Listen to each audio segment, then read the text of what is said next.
Today I am going to discuss about very interesting topic which is called as mercy petition. Mercy petition is present in the Constitution under Article 72, which gives exclusive powers to the President, and mercy petition under Article 161 gives exclusive powers to the Governor.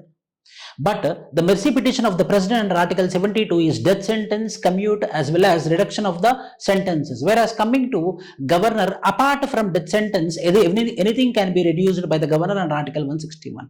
But the new Bharata Nagarika Sanhita Surakshit or Bharatiya Nagarika Surakshit Sanhita BNSS Act 2023 is telling that now onwards the mercy petition will be having two things: justiciability, time limit, as well as execution. That means whenever the justiciability, earlier it was the President of India who will be taking the decision, but now they can take the opinions from the state government for the mercy petition, number one. Number two, the time limit, when the execution has been done within 30 days, they need to give the petition to the President of India. Then the President of India also will be taking the opinions from the state government. Number three, when the execution is been done, the President opinion is final and binding, no court can intervene in this. So hence this is the mercy petition according to Bharatiya Nagarika Surakshit Sanhita.